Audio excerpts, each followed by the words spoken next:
Right now, as you sit here watching this, your liver is doing something that almost no doctor takes the time to explain. It is dumping cholesterol into your gut, over and over, in a fluid called bile. And then your body turns right around and pulls almost all of it back in, 95% of it, recycled again and again, every single day. That is why you cut out the eggs. That is why you swore off butter. That is why you read every label at the grocery store for 3 years. And your numbers barely moved. It was never about what you ate. It was about what your body refused to let go of. And here is the part that should make you angry. This mechanism has been understood by researchers for decades. It is not new. But the 7-minute appointment does not leave room for this conversation. So you walked out with a pamphlet that said, eat less fat, and a cholesterol number that kept climbing. That is not your failure. That is a system failure. What actually works is eating the foods that intercept that bile before your body reabsorbs it. Foods that grab it, bind it, and drag it out of you permanently. And when that happens, your liver has to pull cholesterol out of your bloodstream to make fresh bile. Your numbers come down, not because you starved yourself of fat, because you finally broke the recycling loop. I am going to give you 10 of the most powerful foods that do exactly this. But before I do, I need to warn you about 3 mistakes that are quietly canceling whatever progress you have already made. Because I have seen patients follow every piece of conventional advice perfectly and still fail. And when I dug into why, it always came back to one of these 3 things. Stay with me for the full video. The food that earns the #1 spot on this list is going to surprise you. And the reason it works is going to change how you think about cholesterol forever. But first, type in the comments right now. How many years have you been watching your cholesterol numbers? Drop a number. I read every comment and I want to know what you have been dealing with.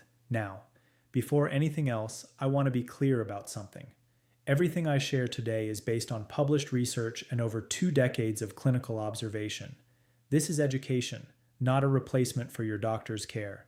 If you are on cholesterol medication right now, do not change or stop anything without talking to your physician first.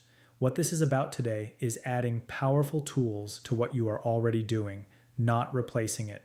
With that said, let me show you how deep this goes. Here is what the medical education system spends almost no time on. Your liver makes roughly 80% of the cholesterol in your blood. Only about 20% comes from food. So the old advice about avoiding dietary cholesterol? A 2020 meta-analysis published in the British Medical Journal followed over 177,000 people and found that egg consumption had essentially no meaningful link to cardiovascular disease risk in adults over 60. 0. The egg was not the villain. It never was.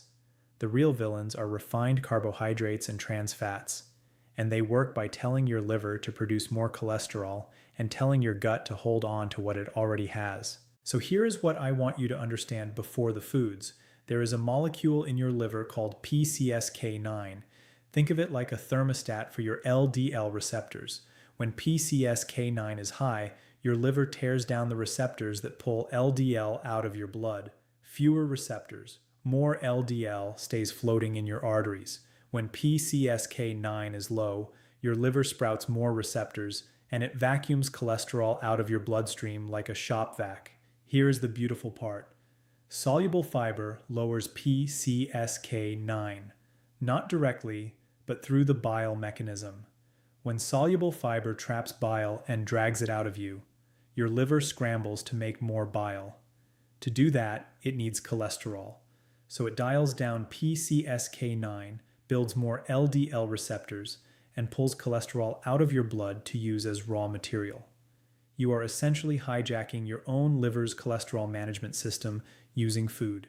A 2022 study in the Journal of the American Heart Association confirmed this mechanism, and a 2024 meta-analysis in the European Journal of Nutrition looked at 67 randomized controlled trials and found that beta-glucan fiber, the specific type in oats and barley, reduced LDL by an average of 9.6%, 9.6%, and that number was even higher in adults over 65. Your age is actually working in your favor here. Now let me tell you about Joseph. He is 79 years old, retired high school football coach from Georgia. Thick arms, still walks 3 miles a morning, The kind of man who never complained about anything in his life. His cholesterol had been climbing for 6 years despite what he called doing everything right. His doctor had just recommended increasing his statin dose for the third time. Joseph represents a pattern I have seen dozens of times, and when he walked into my office and handed me his food diary, I spotted the problem within 30 seconds. But hold that thought, because I need to show you the 3 mistakes first. Because if you are making any of these, the 10 foods I am about to give you will not work the way they should. Mistake number 1, eating soluble fiber after your meal instead of before it. Here is what nobody explains. Bile is released into your small intestine in a surge, right when food arrives from your stomach. If you eat your oatmeal at 7 in the morning and your eggs and toast at 7:30, the fiber arrives too late. The bile surge has already happened. Most of the cholesterol has already been claimed for reabsorption before the fiber even shows up. Research published in the Journal of Lipid Research showed that consuming soluble fiber 15 to 20 minutes before your main meal, not with it, not after it, but before it, significantly increased bile acid trapping efficiency. Think of it like placing a net in the river before the current arrives, rather than dropping it in after the fish have already swum past. Practical application. Drink a glass of water with a tablespoon of psyllium husk about 20 minutes before your largest meal of the day, or eat your apple or pear as a pre-meal snack rather than dessert. This one timing shift can meaningfully amplify the results from everything else on this list. Mistake number 2, choosing the wrong oatmeal. This one matters enormously, and it is the mistake Joseph was making. He was eating instant oatmeal packets every morning, diligently. He thought he was doing everything right, and on paper, oatmeal is one of the most powerful cholesterol foods on earth. But the instant packets most people buy come loaded with added sugar. Some packets contain 12 to 14 grams of sugar per serving. Here's what that sugar does. It triggers a rapid insulin response. That insulin spike tells your liver to ramp up triglyceride production and reduce its bile acid output. In other words, the sugar in your heart-healthy oatmeal is actively working against the cholesterol-lowering mechanism of the oats themselves. The American Heart Association flagged this in a 2023 position statement on dietary fiber. The benefit is real, but it requires real oats, steel-cut, old-fashioned rolled, unflavored, not the instant maple brown sugar packet with 20 grams of carbohydrates and a health claim on the front.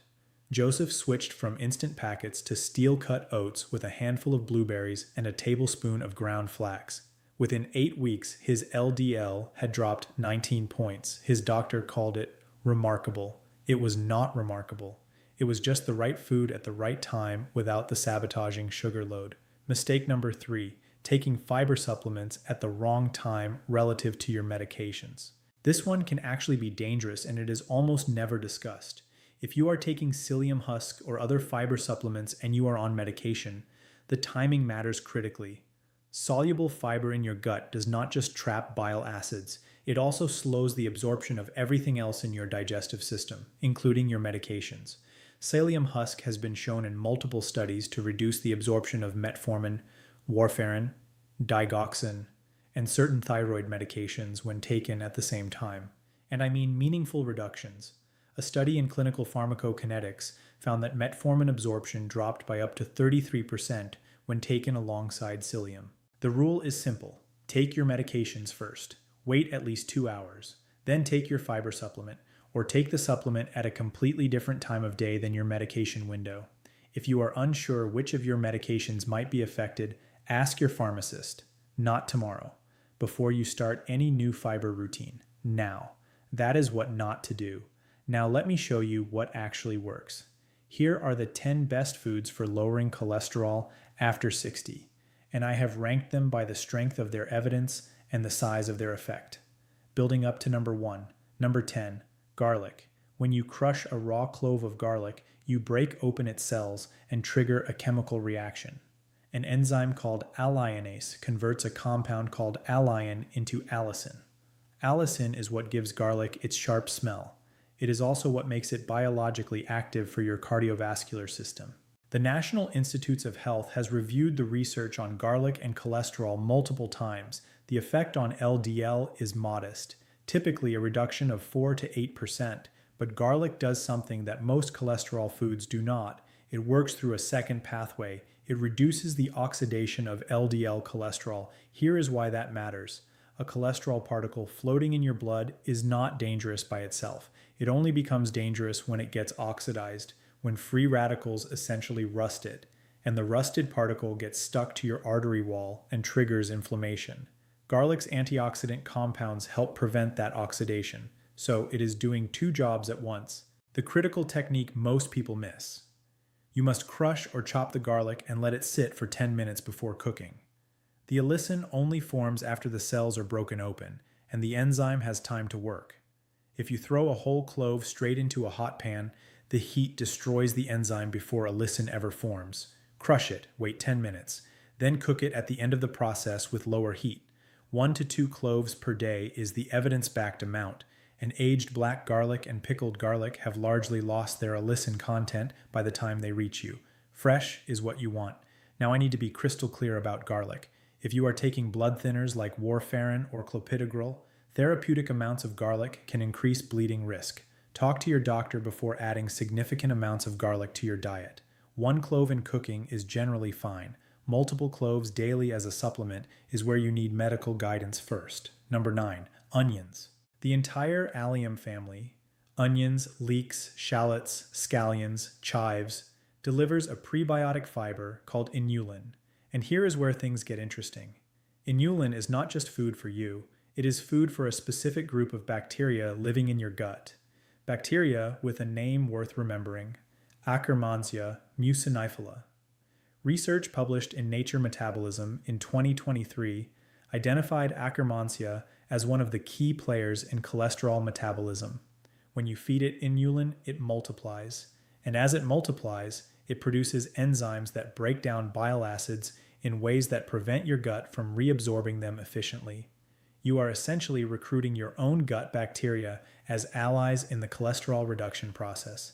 The other thing onions deliver is quercetin, a flavonoid antioxidant that has been tied to reductions in LDL oxidation and mild improvements in blood pressure. Red onions have the highest quercetin content, but all varieties contribute. Cook them, caramelize them, roast them. The prebiotic fiber survives heat well, and do not trim away too many of the outer layers. The quercetin concentration is highest near the skin. Number 8. Broccoli. Broccoli earns its place through a different mechanism entirely. When you chop or bite into a broccoli floret, two separate compounds come together and produce a molecule called sulforaphane. Researchers at Johns Hopkins have spent years studying sulforaphane. It activates a genetic pathway in your cells called NRF2, spelled NRF2. Think of NRF2 as the master switch for your body's internal antioxidant defense system.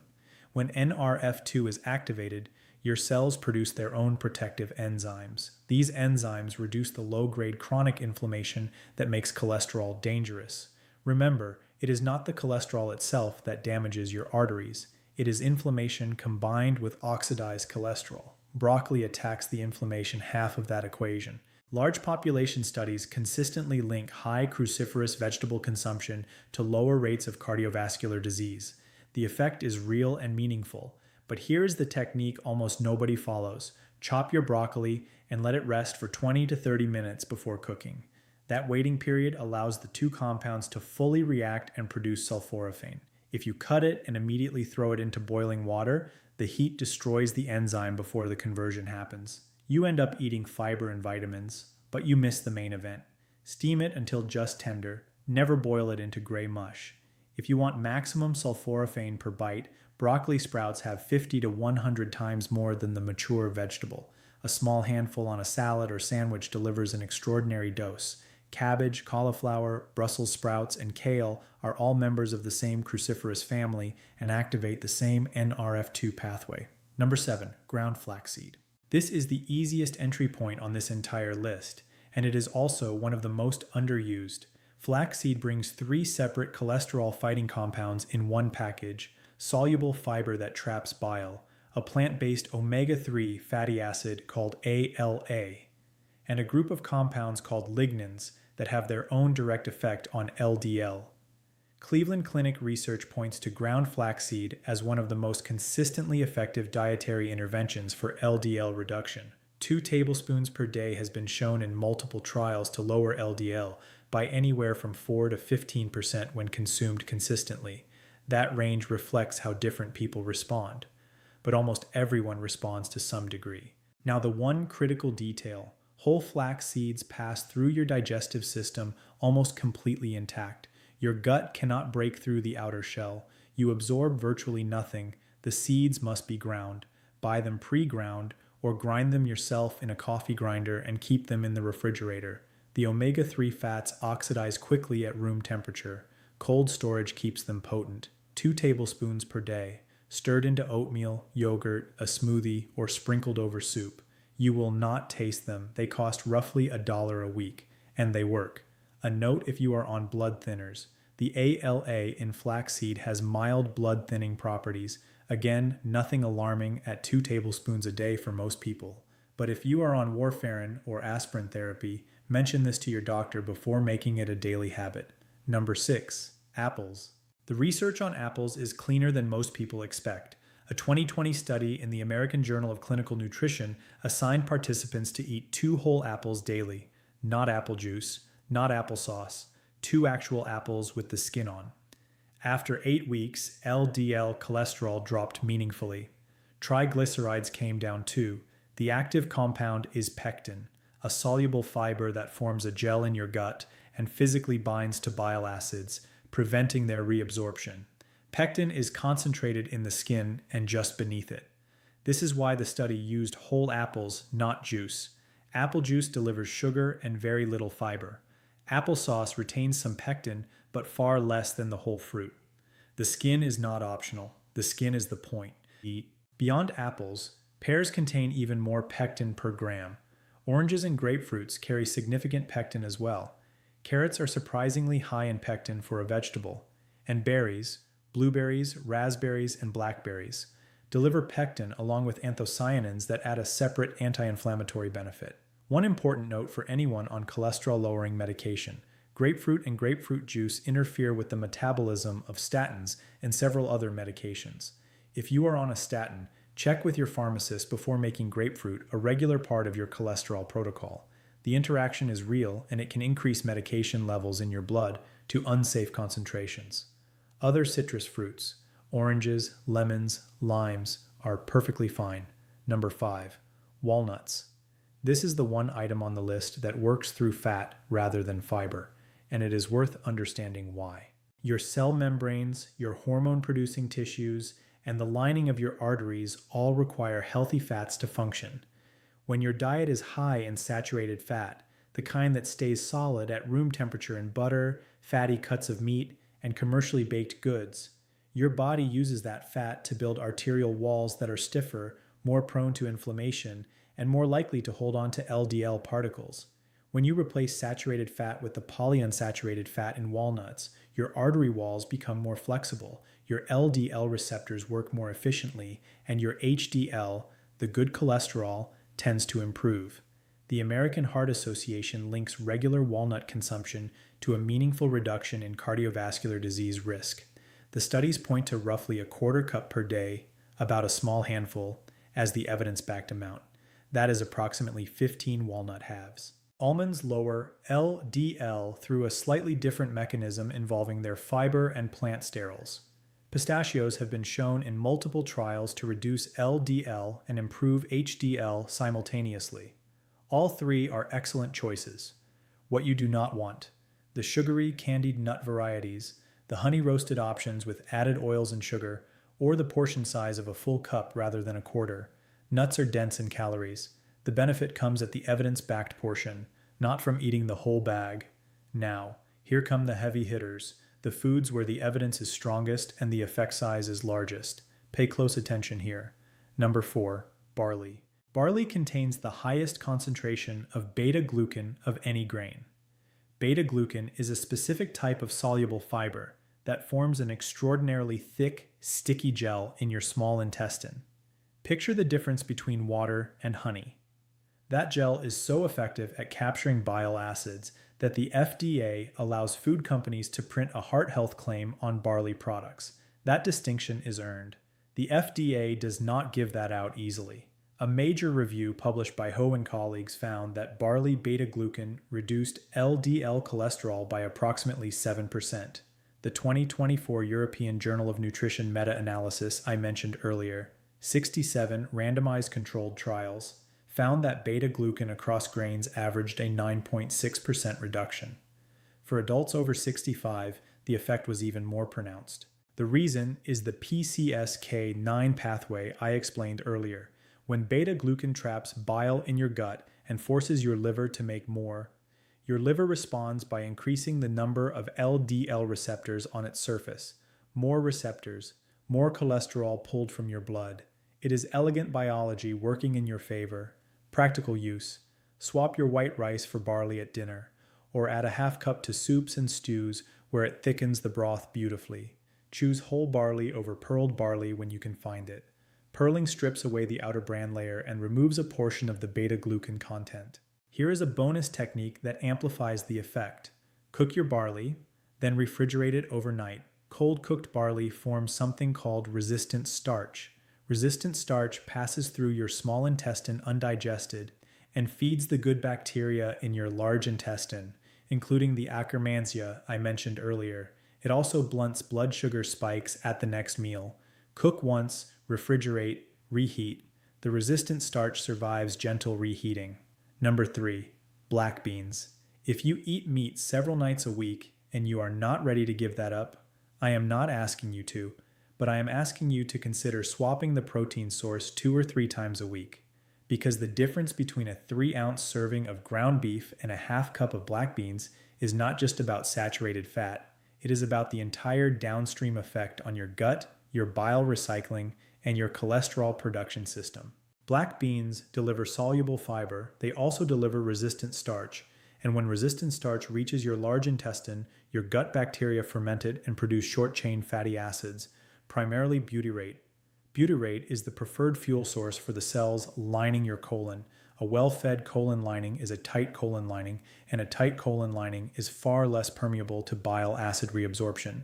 A review published in the Canadian Medical Association Journal compiled the data across multiple trials and found that 1 daily serving of legumes, beans, lentils, chickpeas, or peas reduced LDL cholesterol by an average of 5%.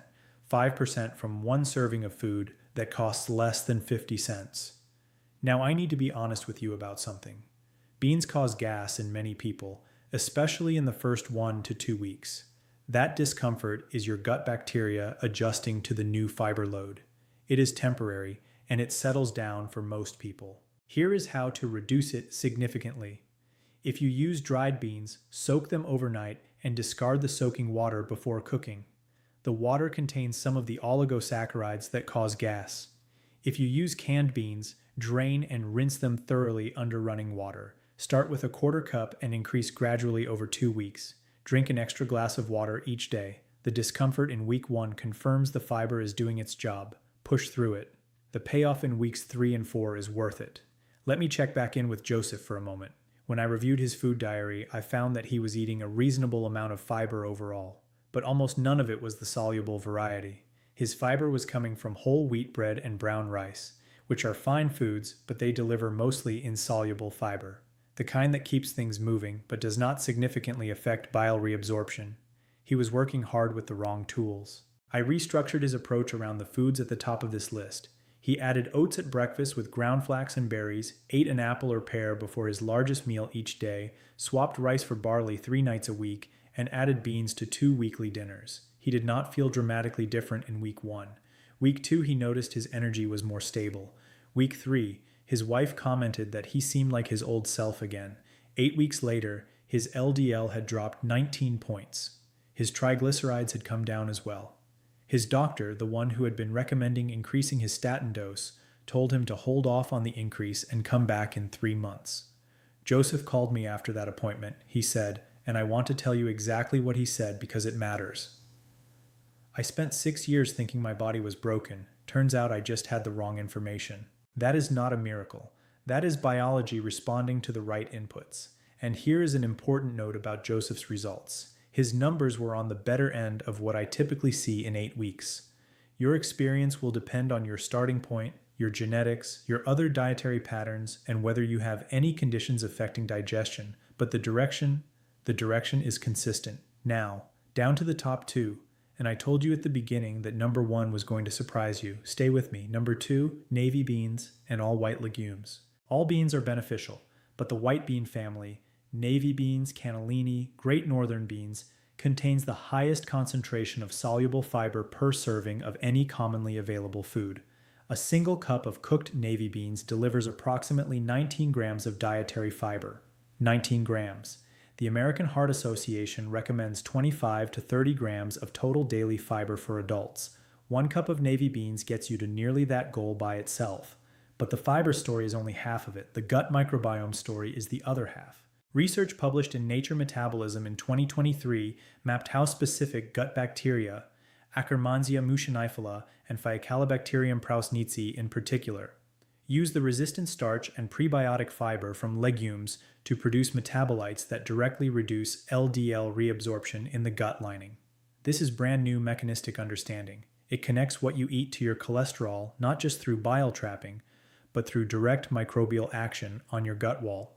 The practical implication: eating beans consistently does not just reduce LDL through one pathway, it reduces it through at least 3 simultaneous pathways: bile acid trapping from soluble fiber, resistant starch fermentation producing butyrate that strengthens the gut barrier, and direct microbial metabolite production that reduces cholesterol reabsorption.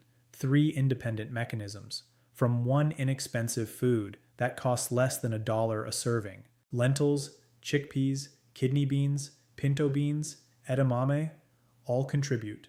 Rotate them to prevent flavor fatigue and to feed a diverse range of gut bacteria. If you are on the blood thinner warfarin, large amounts of vitamin K in legumes can interact with your dosing. Kidney beans in particular are higher in vitamin K. Consistency matters more than avoidance. Eating the same moderate amount each day makes it easier for your doctor to manage your INR. Discuss this with your physician or pharmacist. Before I reveal number 1, if this information is new to you, hit like right now so the algorithm shows this to someone who needs it. I have been making these videos because I believe everyone over 60 deserves to understand their own biology, not just a prescription and a pamphlet. A like takes 2 seconds and it genuinely changes who this reaches. And number 1, the most proven, most researched, most consistently effective cholesterol food available to almost every person watching this: oats. Not because they are trendy, not because they have good marketing, because they have earned it in the laboratory over 50 years of research. Oats contain the highest naturally occurring concentration of beta-glucan of any food you can buy in a regular grocery store. 3 grams of beta-glucan per day, which is roughly 1 large bowl of steel-cut or old-fashioned rolled oats, has been demonstrated in enough studies that both Mayo Clinic and the FDA formally acknowledge the relationship between oat beta-glucan and reduced LDL cholesterol. The 2024 European Journal of Nutrition meta-analysis confirmed what decades of smaller studies had been pointing to: that average reduction of 9.6% in LDL. For someone starting at 160, that is a drop of about 15 points from food alone. No medication changes, no extreme dietary overhaul, just consistent daily oats. But here is the mechanism I want you to understand at a deeper level, because this is what explains why oats work for someone who has been eating heart healthy without results. The beta-glucan in oats does not just trap bile, it does something more sophisticated. It slows the entire rate of digestion in your upper gastrointestinal tract. This gives your bile acids more contact time with the fiber. More contact time means more binding. More binding means less reabsorption. Less reabsorption means your liver makes more bile. More bile production means more LDL pulled from your blood to serve as raw material. And in 2022, researchers studying the PCSK9 pathway confirmed that this process specifically downregulates PCSK9 expression in the liver. When PCSK9 goes down, LDL receptors go up. When LDL receptors go up, more cholesterol is pulled from circulation. 1 bowl of oats initiates a biological cascade that reaches all the way to your liver's genetic expression. That is not a supplement. That is not a medication. That is breakfast. Now, the format matters. Let me be specific because this is where most people make a critical error. Steel-cut oats and old-fashioned rolled oats have intact beta-glucan structures that work as described. Quick oats are partially processed and retain most of the benefit. Instant oats in packets, as I mentioned, are where the problem starts. The processing reduces beta-glucan integrity, and the sugar additions counteract the mechanism. Buy the steel-cut or old-fashioned variety. Cook them in water or unsweetened plant milk. Top with a tablespoon of ground flaxseed. Add berries, a sprinkle of cinnamon, a small handful of walnuts. In one breakfast, you have now stacked 4 of the top 10 foods from this list, and you have done more for your cardiovascular system before 9 in the morning than most people accomplish in a full week of careful eating. Now let me give you the complete protocol for putting all of this into practice, because knowing the foods is step 1. Knowing how to actually use them daily, that is what produces the numbers your doctor will notice. The daily cholesterol reduction protocol. 20 minutes before your largest meal, drink a glass of water with 1 tablespoon of psyllium husk stirred in.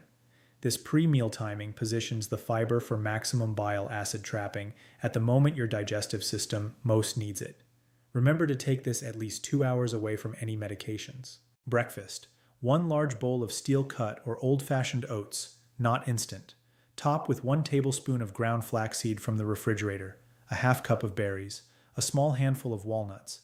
This delivers approximately 4 to 5 grams of beta-glucan, 2 grams of soluble fiber from flax, and healthy polyunsaturated fats from the walnuts. All working together, mid-morning. 1 whole apple or pear eaten with the skin on. Not juice, not applesauce, the whole fruit. Eat it as a standalone snack rather than as dessert after a meal to maximize the pre-digestive fiber contact. Lunch or dinner 3 to 4 times weekly. Replace your grain side dish with barley. A half cup of cooked barley in place of rice or pasta, or add it to any soup or stew. You will not notice it in a mixed dish, but your liver will. 2 to 3 evenings per week. Replace the protein centerpiece of your meal with beans. Black beans, navy beans, lentils, chickpeas, any preparation you enjoy, mixed into a salad, served as a side, made into a simple soup, or cooked with your favorite spices. The form matters less than the consistency. Daily, 1 to 2 cloves of fresh garlic, crushed and rested for 10 minutes before cooking. Add to vegetables, sauces, soups, or roasted dishes. Onions alongside the garlic amplify the prebiotic effect on Akkermansia, and the quercetin adds another layer of anti-inflammatory protection. Several times weekly. Add broccoli or another cruciferous vegetable. Chop it. Let it rest 20 to 30 minutes. Then steam until just tender. This is not a radical diet. You are not eliminating food groups. You are not counting calories or carbohydrates. You are strategically adding foods that intercept the cholesterol recycling loop at multiple points simultaneously. Now, let me tell you what to expect week by week, because I have watched patients do everything right and then give up after 12 days because the scale had not moved or their numbers had not been rechecked yet. I want to prevent that from happening to you. Week 1. You may notice increased time in the bathroom. That is normal. Your gut is adjusting to a significantly higher fiber load, some bloating, some gas, some change in bowel frequency. This settles down. It is not a sign that something is wrong. It is a sign that the fiber is changing your gut environment. Drink an extra glass of water or 2 each day. Walk a bit more if you can. Push through. Week 2. The bathroom disruptions generally settle. Your energy may feel more stable across the day as the fiber slows sugar absorption and prevents glucose spikes. Sleep quality sometimes improves. Nothing dramatic, but noticeable if you pay attention. Week 3. This is typically when my patients call with excitement, not because they have had their blood drawn yet, because they feel different, lighter, more energy in the afternoon, less of the heavy post-meal fatigue that used to hit around 2 in the afternoon. This is your gut microbiome stabilizing around a new, healthier baseline. Week 6 to 8. This is when blood work starts to tell the story. LDL reductions at this point typically range from 5 to 20% depending on your starting point and how consistently you have applied the protocol. Triglycerides often come down as well. If you are on a statin, here is something worth knowing. A 2023 study published in JAMA Internal Medicine found that high dietary soluble fiber intake increased the effectiveness of statin therapy by 11 to 13%. meaning your existing statin dose works better when paired with this dietary approach. That is a conversation worth having with your doctor, not about stopping medication, but about whether the combination of medication and this protocol might eventually allow for a lower dose with the same or better results. Your doctor makes that call, you bring the data. I want to address something directly. Some of you have been told by a physician or have read somewhere that dietary changes cannot move cholesterol significantly enough to matter, that you need medication and that is that.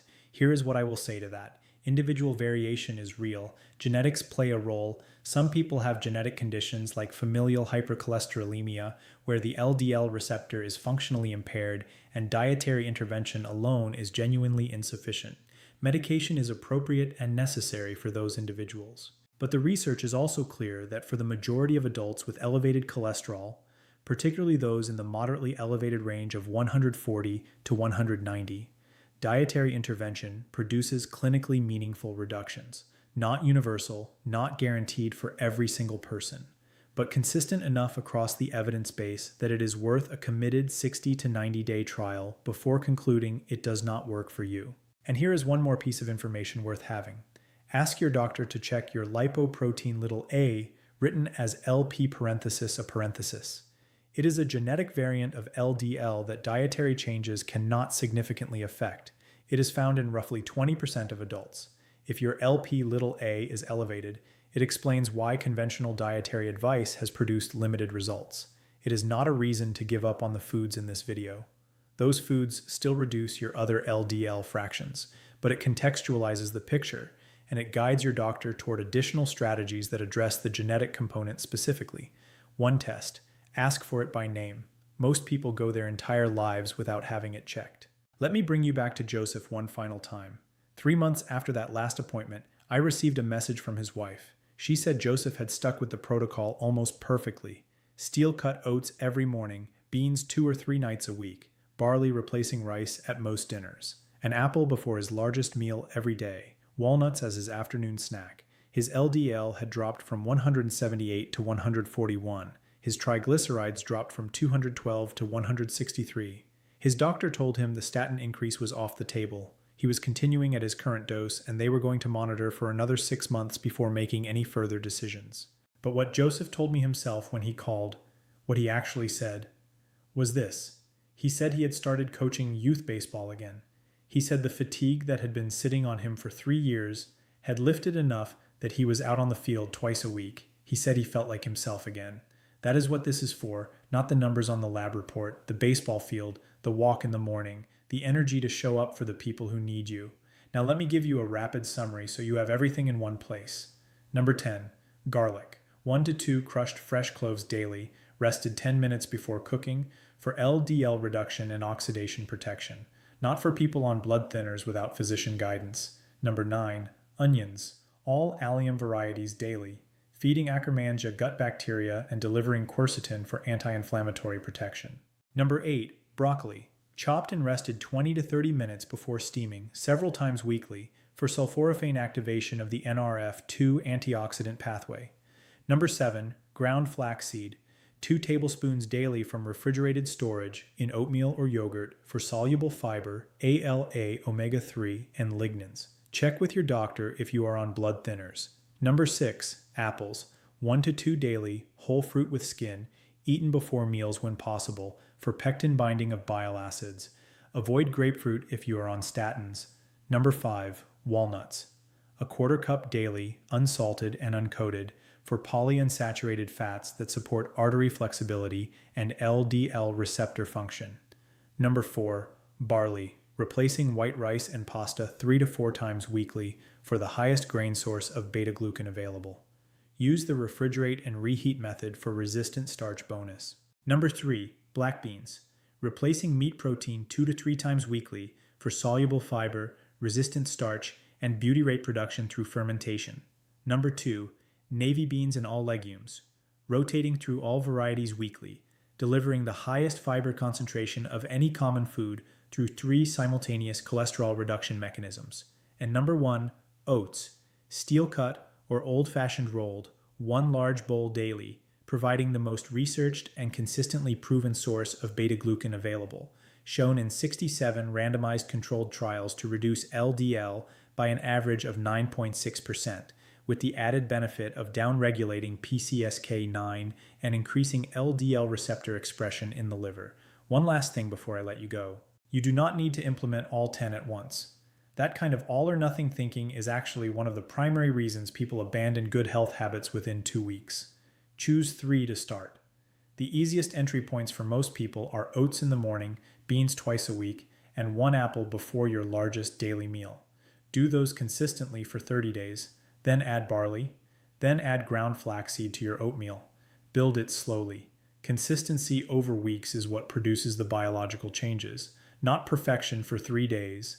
The 3 mistakes I walked you through: timing your fiber correctly, choosing real oats instead of sugary instant packets, and separating your supplements from your medications. Those cost you nothing to fix. Make those changes tomorrow morning. And the protocol I described, the 20-minute pre-meal psyllium timing, the breakfast stack, the dinner swaps, those are specific enough to actually follow.